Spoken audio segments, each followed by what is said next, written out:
For obvious reasons, pilots do the bulk of their weather gathering and planning prior to takeoff. But it shouldn't end there, especially now that low-cost technology makes it easier to maintain weather awareness in the cockpit. As with most things in flying, context is key.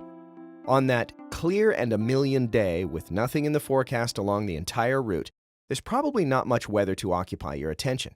But much of the time, things are less clear-cut.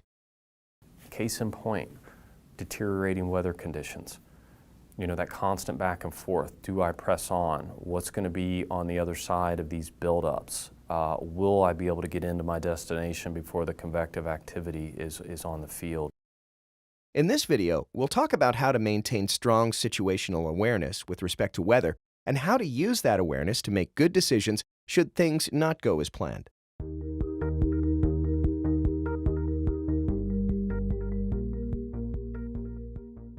In-flight weather monitoring is a critical component of good decision-making, whether you have a particular weather concern or not. The reason is simple. Forecasts aren't perfect, and conditions can change quickly. If you get a briefing at 9 o'clock in the morning, you depart at 10:30 or 11, and you're an hour or two into your flight, you know, you're a good 4 hours away from that briefing, and conditions have changed. And so you need to be able to get new information, whether it be satellite observations or radar or something from a controller, and compare and contrast that to what you were told during the briefing. Fortunately, we've never had as many different sources for weather information in flight as we do now. You can look at your ADS-B, FISB. If you're in an aircraft that's equipped with NEXRAD, that's great.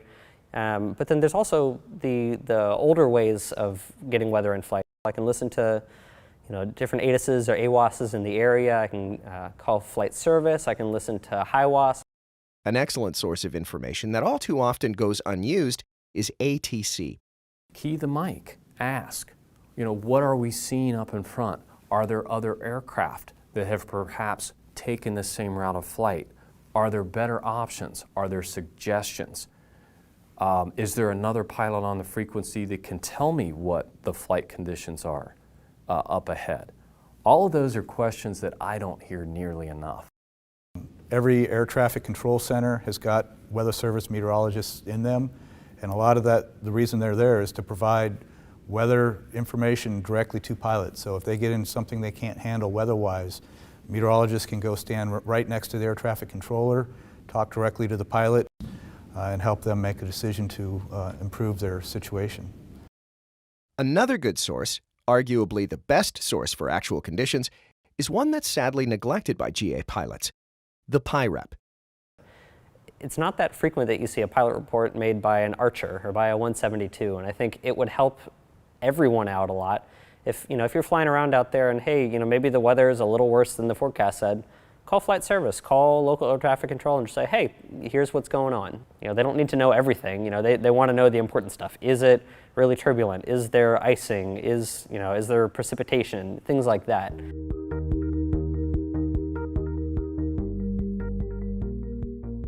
What if the time comes when you need to turn around or divert? There's no way to cover every possibility, but in general, you're looking out for high-risk weather, convective activity, icing, strong turbulence, and ceilings or visibility below your personal minimums. When you can no longer easily avoid such conditions, it's time to move to Plan B. You do have a Plan B, right? Sure, it's usually possible to improvise one, but careful pilots will have breakout points in mind ahead of time. In some cases, more than one, depending on where they are in the flight. But weather aside, all too often the biggest problem is sitting in the left seat. You've got to make a decision. Do I turn around, now before it gets worse and lose the 2 or 3 hours into my 5-hour flight and maybe have to try again tomorrow? And I think that's where a lot of the get-home-itis type stuff that we talk about comes into play. Whatever you call it. Get-home-itis, plan continuation bias, tunnel vision. The fact is that we have a very real tendency to push forward with the plan long after it's been invalidated by changing circumstances. As pilots, we need to be aware of this tendency and always be on the lookout for conditions that may call for a change of plans. The message is react. The time to do something is now. And here's another common misconception which leads so many pilots into trouble. The thought that because you've experienced something that was unexpected, that is somehow going to run you afoul of the FAA or the law, or your certificate's going to become compromised. That is such low priority, that's almost laughable at the time.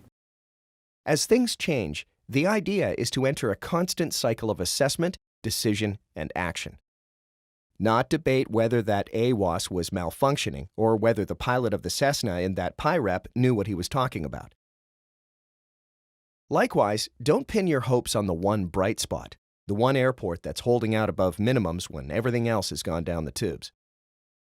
In the end, if you're seriously thinking about diverting, that itself should be your cue to go to Plan B. Possibly diverting, possibly turning around.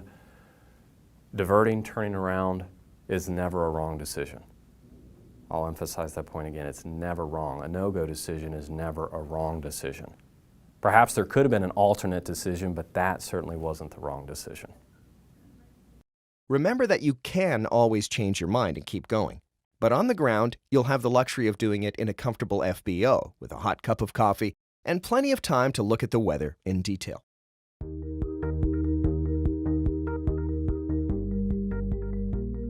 In personal GA flying, we don't have missions. Some flights are more important than others, but no flight is worth risking your life or the lives of your passengers. In most cases, good planning will keep you from having to make difficult in-flight decisions. But things happen, and when they do, having as much up-to-date knowledge as you can, coupled with an appropriately conservative approach to risk, will keep you from getting in over your head.